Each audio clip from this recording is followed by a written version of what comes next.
অপেক্ষা অপেক্ষা এবং অপেক্ষা অপেক্ষার প্রহর শেষে দিনগুলো যেন একদম চোখের পলকে কেটে যাচ্ছে। দেখতে দেখতে আজ গরবের মেলার 18তম দিন। সাপ্তাহিক কর্মরত দিবস হওয়ায় আজ মেলায় ভিড়ভাট্টা কিছুটা কম রয়েছে, তবে আজ মেলায় সবচেয়ে সুন্দর দৃশ্য বা স্বস্তির দৃশ্য আমার চোখে ধরা পড়েছে। যারা দর্শনার্থী আসছেন ঠিক সেই পরিমাণ সংখ্যক, আবার পাঠকরাও আসছেন। পাঠক কিভাবে বুঝেছি, কারণ তারা স্টলে ঘুরে ঘুরে তাদের পছন্দের বইগুলো কিনে নিচ্ছেন। সেই গরবের মেলা থেকেই স্বাগত জানাচ্ছি আমি তানজিলা খান মিম। প্রতিদিনকার মতোই এখন টেলিভিশনের এই যে নিয়মিত সরাসরি সম্প্রচারিত আয়োজন, সেটি নিয়ে আপনাদের সঙ্গে আছি। আমাদের সঙ্গে আছেন প্রকাশক, আমাদের সঙ্গে আছেন পাঠক, দর্শনার্থী এবং লেখক, কবিরাও। কারণ এই যে এই আয়োজন, সেই আয়োজনে তো আমরা বইমেলা সম্পর্কিত সব বিষয়ে খুঁটিনাটিভাবেই তুলে ধরার চেষ্টা করি। তাই সেই আয়োজনে এই পরোক্ষ কিংবা প্রত্যক্ষভাবে যারা বইয়ের সঙ্গে যুক্ত থাকেন, তারাও যেন আমাদের এই আয়োজনে যুক্ত হয়ে থাকেন। আজ বলছিলাম যে সবচেয়ে সুন্দর দৃশ্য, কারণ হচ্ছে গিয়ে যারা পাঠক আসছেন তারা বই কিনে নিয়ে বাড়ি ফিরছেন। এর চেয়ে সুন্দর দৃশ্য আসলে বইমেলাতে হতে পারে না। মাঝে মাঝে ছুটির দিনগুলোতে আমরা দেখেছি এত পরিমাণের ভিড় হয়, যারা বই কিনতে আসেন, বিশেষ করে শিশুদেরকে নিয়ে যে বাবা মায়ের আসেন, তারাও একটু ভিড় বাট্টার কারণে খুব হিমশিম খেতে হয়। কোন দিকে যাবেন, কোন স্টলে দাঁড়াবেন, যে বইগুলো কিনবেন সেগুলোকে একটু নেড়ে চেড়ে দেখতে পারবেন কিনা, কিন্তু ভিড়ের কারণে সেটা সম্ভব হয়ে ওঠে না।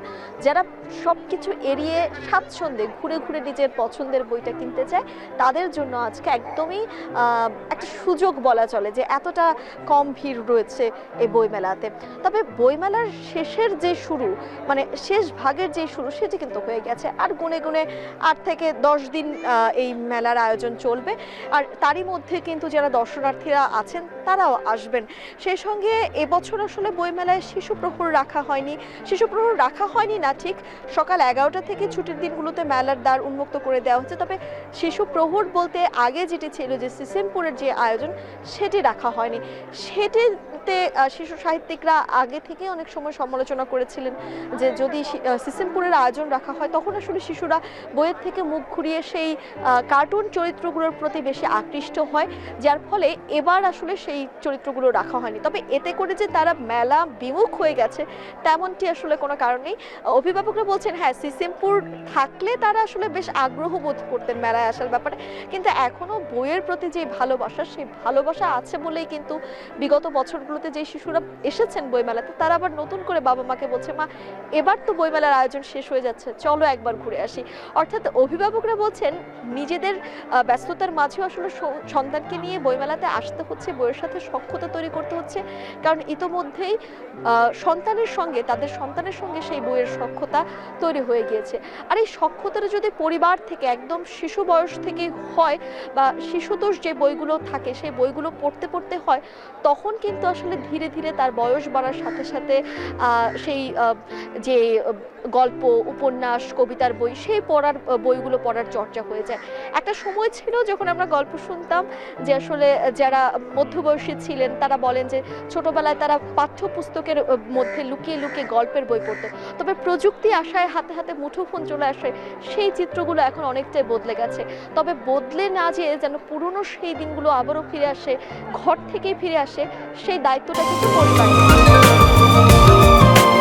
দিন বদলে 20 বছরে বাংলালিংক দিচ্ছে 20 জিবি মাত্র 319 টাকায়।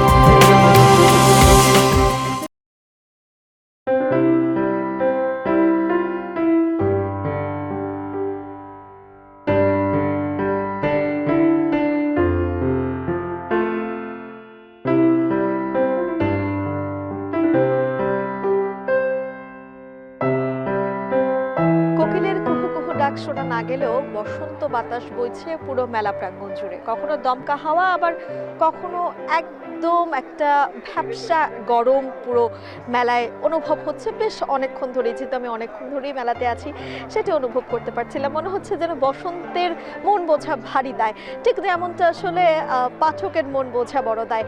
তবে যে পাঠকের মন বুঝতে পেরেছে, সেই কিন্তু লেখক কিংবা কবি হিসেবে সার্থকতা অর্জন করেছে। কারণ কখনো দেখা যাচ্ছে বাংলা একাডেমির তথ্য অনুযায়ী বেস্ট সেলার যদি বলি, সেক্ষেত্রে দেখা যাচ্ছে যে কখনো কবিতার বই এগিয়ে যাচ্ছে, কখনো প্রবন্ধের বই এগিয়ে যাচ্ছে। আসলে প্রতিদিনই বেচাকেনা হচ্ছে সমান তালে।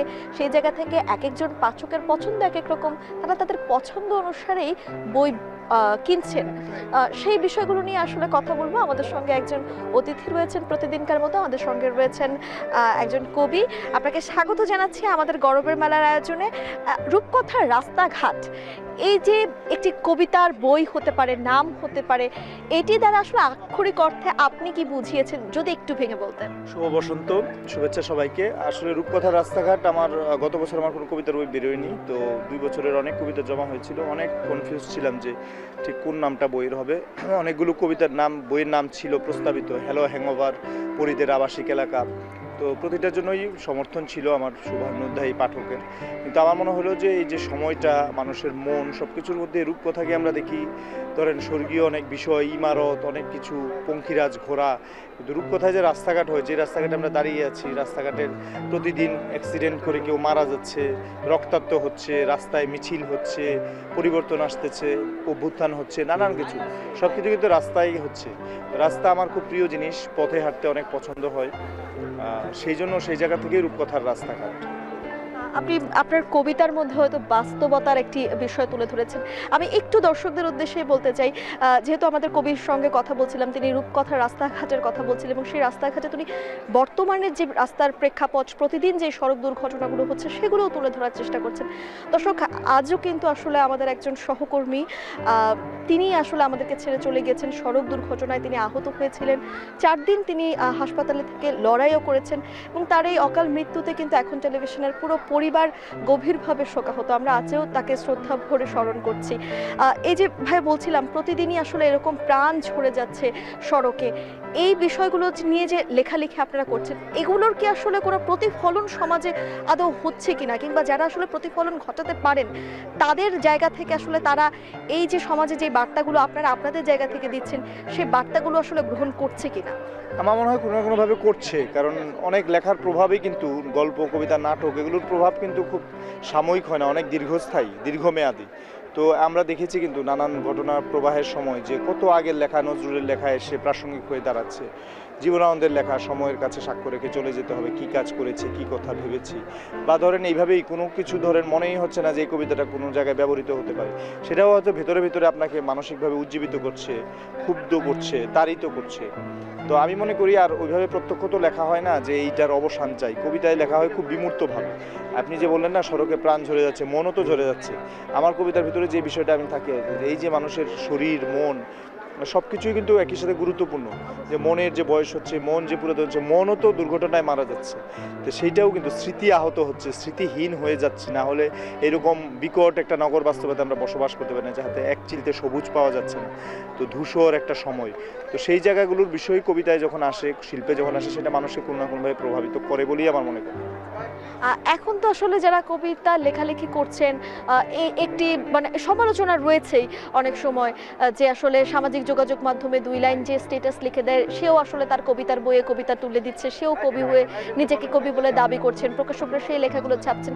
আসলে এই প্রজন্মের কবি হয়ে আপনি বিষয়গুলো কিভাবে দেখেন এবং এটা আসলে আপনি আপনার কাছে কি মনে হয়? ভালো প্রশ্ন করেছেন, কারণ আমি দুইটা যুগান্তর সময়ের, কারণ ডিজিটাল আমরা ডিভিশনের লাস্ট বেচ 2000 সালের, তো ওই সময়টা মাঝামাঝি সময় আমরা সাইবার ক্যাফেতে যেতে হতো এটা লেখা আপনার পাঠাতে, মেইল করতে, তখনও কুরিয়ারের যুগ, চিঠির যুগ ছিল। তো এখনকার যেটা, এটাকে আমি খুব ইতিবাচকভাবে দেখি, কারণ দেখেন বই মেলায় বহু মানুষ কিন্তু বই করতে পারে না এক সময়, বা লেখা পত্রিকায় প্রকাশ করতে পারে, কিন্তু তার ফেসবুকে, তার ব্লগে কিন্তু তার লেখাটা প্রকাশ করতে পারে।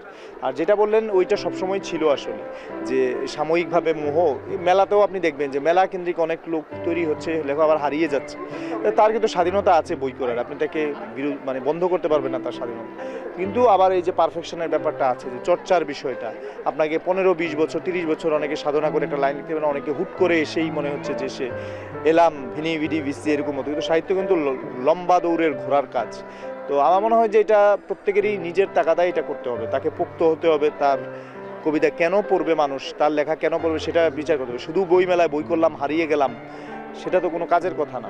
একই সাথে আসলে সাহিত্য চর্চার মধ্যেও থাকতে হবে প্রতিনিয়ত। আপনাকে অনেক ধন্যবাদ আমাদের সঙ্গে গর্বের মেলায় আয়োজনে যুক্ত হবার জন্য। ভালো থাকবেন, সবাইকে শুভেচ্ছা কবিতার এবং বসন্তের। ধন্যবাদ। ধন্যবাদ। গরবের মেলায় অতিথির সঙ্গে কথা বলছিলাম বিভিন্ন বিষয় নিয়ে, কবিতা নিয়ে এবং কবির যে সব প্রাসঙ্গিক বিষয় ছিল সেই বিষয়গুলো নিয়ে।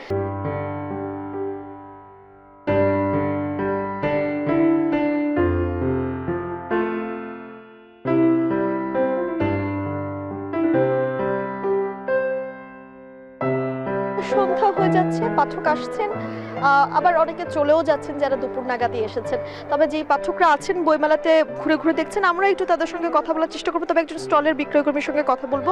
ভাইয়া, একটু কথা বলতে চাই আপনার সঙ্গে। মেলা তো প্রায় শেষ ভাগের শুরু যদি বলি, সেটা শুরু হয়ে গিয়েছে। এই পর্যন্ত বেচা বিক্রি কেমন হয়েছে? এবং একটা কথা আমরা সবসময় শুনি যে দর্শনার্থী বেশি, পাঠক কম, কিন্তু অন্য দিনের কথা বাদ দিয়ে আজকে আসলে কি মনে হচ্ছে আপনার? আসলে আমরা মেলা করতেছি বরাবরই, সেই অনেক আগের থেকে মেলা অংশগ্রহণ করি। এবার যথারীতি যে টাইমে মেলা হওয়ার কথা ঠিক একই টাইমে শুরু হয়েছে, কিন্তু এবার একটা জিনিস আমি লক্ষ্য করেছি, মানে প্রতি বছরের তুলনায় এবার মেলা মাঠে দর্শক আছে কিন্তু ক্রেতা নেই। বাট এটা কেন হইতেছে সেটা আমি নিজেও বুঝতে পারতেছি না।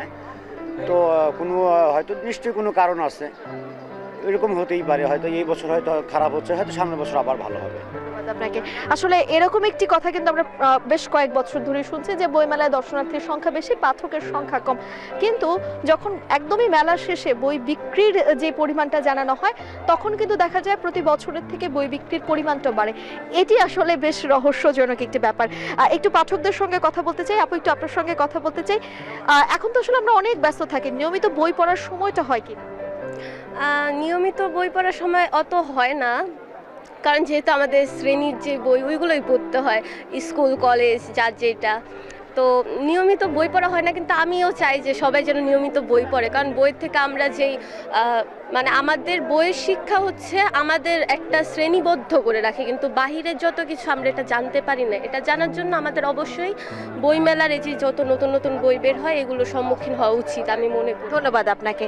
একটু আপনার সাথে যে ভাই আছে আপনার সঙ্গে কথা বলতে চাই। আপনার কি আসলে বই পড়া হয় কিনা এবং কি ধরনের বইয়ের প্রতি আপনার ঝোঁকটা বেশি রয়েছে? জি, প্রতিনিয়ত বই পড়া হয়। রিসেন্টলি পিডিএফ বেশি পড়া হয়, বইমেলা উপলক্ষে বইমেলাতে আসা। মূলত আমার ইসলামিক ইতিহাসগুলো ভাল লাগে, তাছাড়াও সাইকোলজিক্যাল যে বইগুলো, ওগুলো রবীন্দ্রনাথের ছোট গল্প, এই সকল বই আমি নিয়মিত পড়ে থাকি। ধন্যবাদ আপনাকে। আসলে নিজেদের মনন বা মানসিক জগতের সঙ্গে যে বইগুলো খুব সম্পৃক্ত, সাইকোলজিক্যাল বই বলছিলেন একজন পাঠক, সে খুবই পছন্দ করে। তার বাইরে আসলে ছোট গল্প অনেকে পছন্দ করেন। আবার একজন পাঠক কিন্তু বলছিলেন যে বই পড়ার সময় খুব একটা আসলে হয়ে ওঠে না, কিন্তু এই বই থেকে কিন্তু বিভিন্ন সময় চলচ্চিত্র তৈরি হচ্ছে। সেই চলচ্চিত্রগুলো দেখার জন্য কিন্তু দর্শকদের তুমুল আগ্রহ থাকে, সেগুলো কিন্তু সিনেমা হলেও আসলে খুব ভালো চলে। তো তারপরও বই পড়া হয় না, এটির কারণটা আসলে কি? সেটা অনেকের সময় বলা হয় যে সময় সাপেক্ষ, কিন্তু আবার এমনও কিন্তু আমরা অনেক সময় শুনি যে বই থেকে যে সিনেমাগুলো নির্মাণ করা হয়, যে চলচ্চিত্রগুলো নির্মাণ করা হয়, সেই চলচ্চিত্রগুলো অনেক সময় দর্শকদের কাছে ভালো লাগে না। সে ভালো না লাগার একটা অন্যতম কারণ থাকে সেই সিনেমার বা সেই চলচ্চিত্রের যে বাজে তৈরি বা খারাপ দিক, সেগুলো চোখে পড়ে না। কিন্তু পাঠক আসলে বইটি পড়ার সময় নিজেকে যেভাবে ভেবেছিলেন তার কল্পনা জগতের সঙ্গে সেই চলচ্চিত্রটি তৈরি হতে না পারার কারণে তাদের কাছে মনে হয় যে এই চলচ্চিত্রটি হয়তো ভালো না।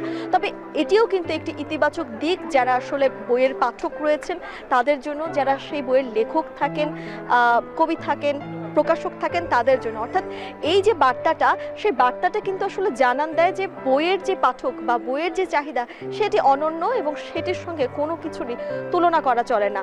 বইয়ের চাহিদা আসলে পাঠকদের কাছে আছে বলেই কিন্তু প্রতি বছর এই বইমেলার জন্য অধীর আগ্রহে পাঠকরা অপেক্ষা করে থাকেন এবং প্রতিদিনই কিন্তু আমরা বলি অসংখ্য দর্শনার্থী পাঠক বইমেলাতে আসেন শুধুমাত্র এই বইয়ের প্রতি ভালোবাসা থেকে।